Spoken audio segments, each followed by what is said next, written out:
From the kitchen of the cabin, a look at the games that made us who we are in Ben and Steve's Advent Calendar.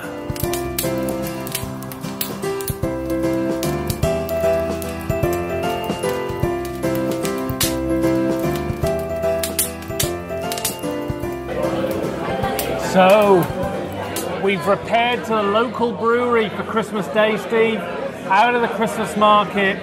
It's not like it's just the same night and we've gone to the Christmas market, then to the pub after. No, it's coincidental that the brewery is literally you exit the Christmas market and the brewery is there waiting for you. Like a shining beacon to alcoholism. It's like my Valhalla. You know how like the Valkyries, they would go and like they would collect the bodies of the slain warriors to bring them to the firmament. That's right. Where all warriors belong. Indeed.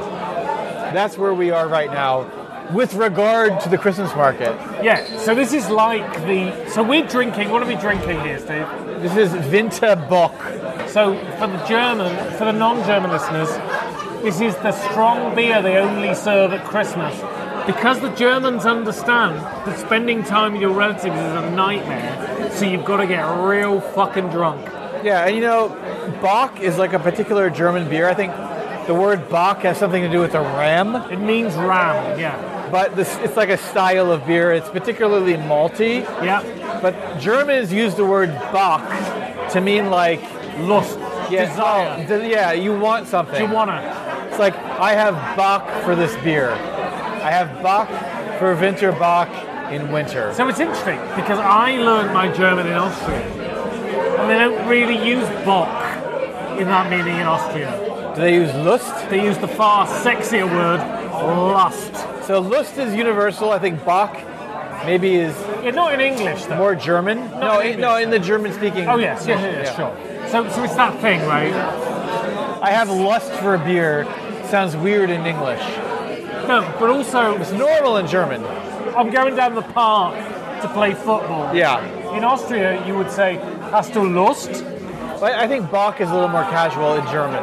Yeah. I mean, they understand it. They understand it in Austria, but they use Lust more. Anyway, so... This is fascinating. Great linguistics chat. It's fascinating to the English-speaking listeners. So you know what? Americans, I just spent 5 weeks in America. Get some fucking culture. You know what? Learn a little bit about the outside world. This is Steve telling you this. I've experienced a bit of the outside world. Ben is my connection to the outside world for most of my life now. So we're gonna get on to the game we've chosen for today. And Steve, I've got to tell you now. Yeah. I've rather lied to you. What do you mean? So I told you we were going to talk about a particular game. Yeah. And it's not true. It's the game that... It's our game. The game where we first met. So, we're not going to talk about the game at all. Are we going to mention the name? No, because this is, as I say, I'll play the trick on you. This is live reactions. Live reactions. So I want to talk about, because it's Christmas Day, I want to talk about, because I always harp on about this, about how actually games are totally inconsequential to what they offer, which is a connection to other people. So what I want to talk about is how important you have been to my gaming life. So what game are we talking about? We're not talking about a game. We're talking about you. Games are about people. Games are about connection. I met you through games. Yeah. And it is your enthusiasm for games. Do I have to make eye contact with you while you do this? You can sit and cry if you want. But it's your enthusiasm for games and your sheer, desire to experience this hobby in every way that it offers that has kept me involved. There is a reason that you have become a part of the podcast. And it's because games are about experiencing it with people, and you are the most important person that I've ever experienced games. You love them as much as I do, and you want to play them as much as I do, you want to talk about them as much as I do, and you want to cultivate a culture around them as much as I do. And on Christmas Day, we can think about so much about acquisition and miniatures and Kickstarter and having a shelfie, but everyone who's listening to this must have that one person who is core to their gaming experience, that facilitates them to do this thing that is so wonderful. And without them, the experience would be less valuable, would be less enjoyable. And we should think about those people on Christmas Day, and everyone listening to this should think about them. And for me, there's no question that it's you. So I wanted just to use this episode to tell you how fucking important you are, how vital you are to who I am as a gamer, and how much you have improved every aspect of gaming for me in every aspect of gaming that I do. You've caught me flat-footed, but you've also made me realize something even while you were speaking it. And it's a realization that I have never come to before about games. Because we can agree about games in the abstract. Games are mesmerizing. Games are art. Games bring people together. But one particular nuance of this line of argumentation that hadn't occurred to me until just now. I feel the same way about you. I mean, really, I came to Berlin, I wanted to play games. Would I be as into this hobby as I am if you were not part of my gaming life? I really doubt that. Games make relationships better. Right. That's what I want to say. Especially now in the kind of world that we're living in, where we're so alienated from one another, where we're so tempted to devote our time and attention to pursuits and activities that have nothing to do with other people. Right. That is, in fact, like there's an economy of attention that we live in the world. And that economy is driving you toward isolation. Right. But games are an art form, an experience, an endeavor, an activity. I don't even want to use the word hobby.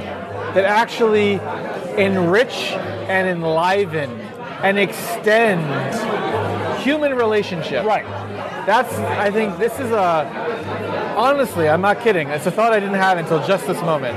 Games make relationships better. They do. And look, we're in a pub right now, a busy pub. When would we have met otherwise? We wouldn't have. Okay, so the reason you were pushing me at the beginning of the episode was to talk about what game are we talking about today. And for the listeners,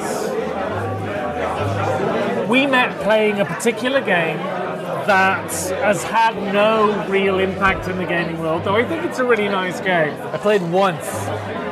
And Steve said to me, I don't know what to talk about this game. And I was saying, don't worry, because I wanted to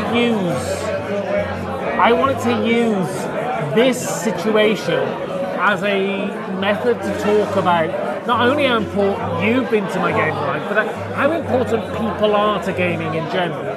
So the game we first met, and there's so many. So think about the people in your life. How many of them can you pinpoint the moment in which you met them? I mean, I would suggest not many, right? I don't think so. We met over a game of New Angeles, which is a footnote in the board gaming world, at our local game meetup, Rudy's.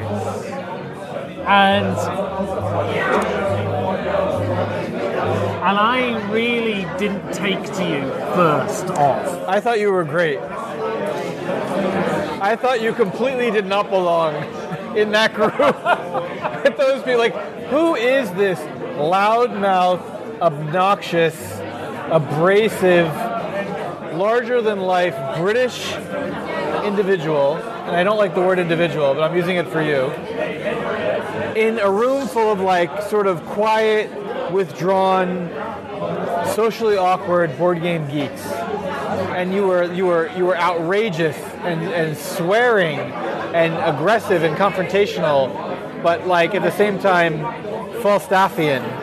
Falstaffian is the word. I think Falstaffian. You're the if we often talk of Uli Blenneman as like the Klaus Kinski of games. You're the the Sir John Falstaff of board gaming. And I have never met anyone like you in the board gaming hobby who just the sheer like pleasure that you have. But it's not just pleasure. We can talk about games, not simply as occasions to flex, to win, right? There's too much focus on winning games in gaming. I don't know if that sounds stupid or not. No, it's absolutely right. I like to talk about the things that are intellectually interesting to me and stimulating to me. And you talk about games as art. It's not like lots of gamers are running around talking about how board games are art. And like, you know,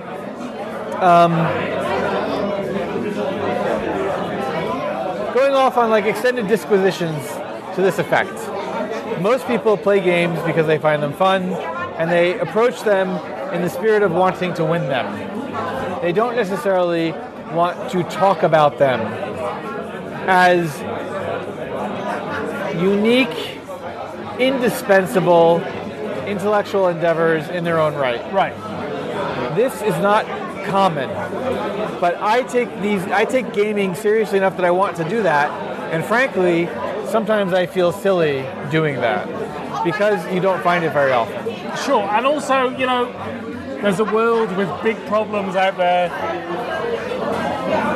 so you can feel a little privileged, you can feel a little decadent, but I am very much, if COVID taught us anything, art is so intrinsic to who we are as an animal, but to live without it is not to live at all. And so, and I think games can offer us an experience, I guess it's most akin to music.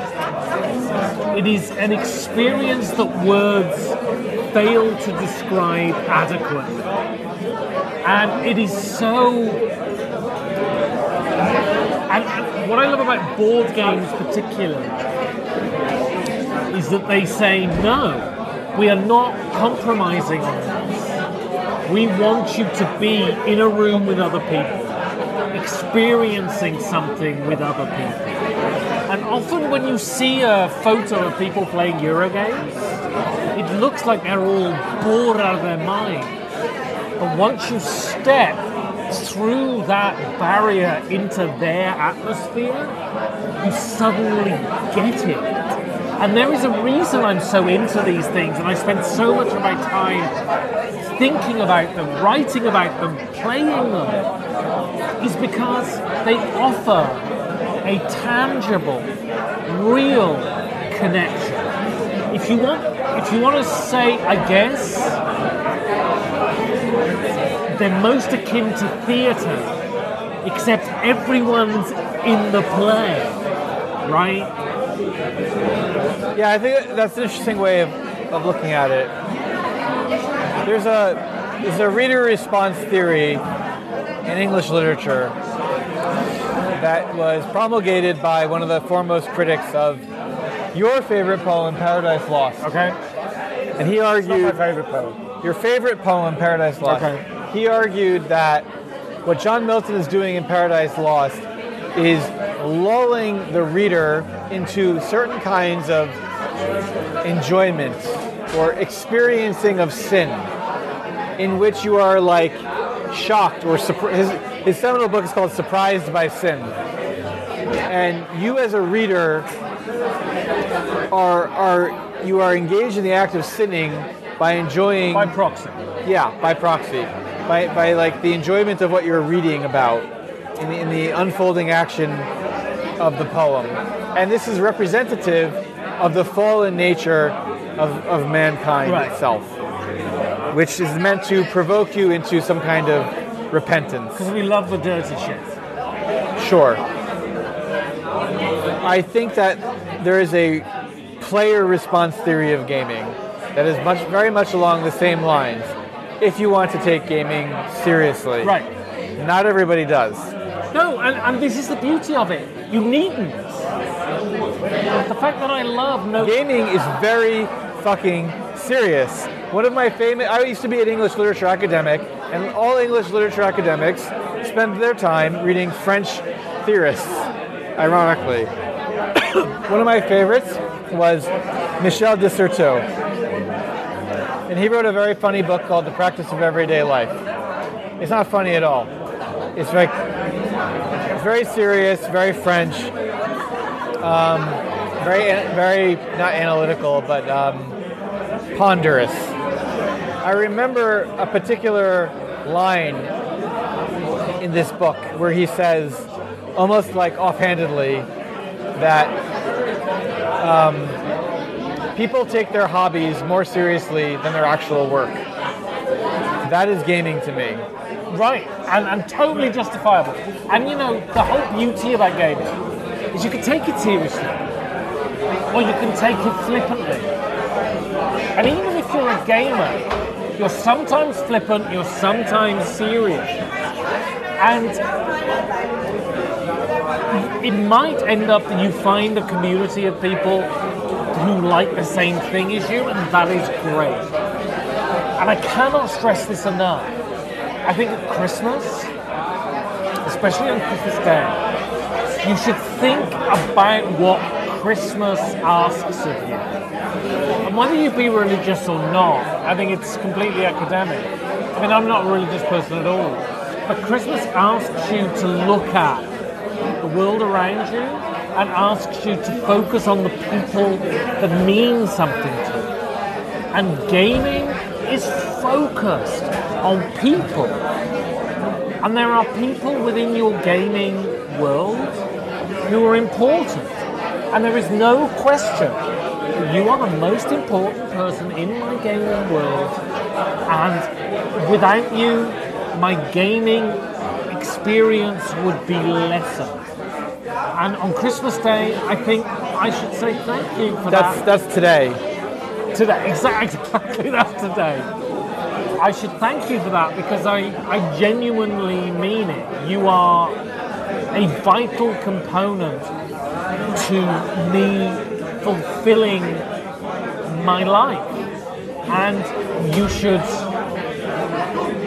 understand that. And how you feel about it is completely inconsequential to how I feel. So when I arrived in Germany in 2017, I didn't know what to expect coming here. I knew that I was coming to the mothership of gaming. And at some point I found my way to this Berlin gaming meetup, and that's what brought us together. What I hadn't expected was that I would develop an appreciation for Christmas that hitherto I had really not had, or had lost. I had become very cynical about religion and anything affiliated with it, including the holidays. And for many years, I never celebrated Christmas. Didn't have trees, didn't even care about gift giving, certainly didn't go to church. I actually quite the opposite. I wanted to have nothing to do with it. And I met you, and we had a lot in common as far as like atheism and anti-religiosity are concerned. And yet at the same time, you love Christmas. You love the holidays. Sure, I love it. And I think you probably forced me to reassess my attitude toward this time of year and what it meant as far as human relationships are concerned. Because you can subtract the religious component and still have something worthwhile. Absolutely. And you can still permit yourself to enjoy it. Yes. And value it and take time. I would say you must, in fact. Yeah, and take time out from your normal life. the tedium of normal. Life is very fucking tedious. Sure. And you need these special times. We call them holy days. But holy doesn't have to mean that you're eating a piece of Jesus. It can mean that instead of sitting down with some Eucharist, you're sitting down with some cardboard and some close friends, and you're moving workers around, and you're performing actions, and you're rolling dice, and you're doing the actually like important things. So when it comes to spending time with people, enjoying time with people. So, to wrap up, what do you want to say to the 5G for D listeners at Christmas? If you aren't a patron, you need to act now. 5G4D.com/Patreon. Patreon.com/5G4D. That's right. It's not like this is the first episode that we've recorded today. Ben said, let's have a few drinks first. And I said, okay, it's Christmas. Let's have a few drinks. Patreon.com/5G4D. What I want to say is, if you aren't supporting this podcast and you're listening to it, you have forgotten the principles of charity. I just want to say to all the people who've listened to these episodes, supported these episodes, had fun with these episodes, all of these people who have listened to 5G4D from the first episode, or they hopped on a week ago, thank you so much for your constant support. Thank you so much for being a part of this experience. Thank you so much for writing the nice things you write. And on Christmas Day, you need to understand that this hobby is about all of us. And without you, this podcast wouldn't exist. So Merry Christmas. Have a great New Year. And we'll get together afterwards. And maybe have a pint. Ben is always talking about the board game community, and I'm always saying it doesn't exist. We also talk a lot in the abstract about support. If you want to support what we're doing, you need to support with your money.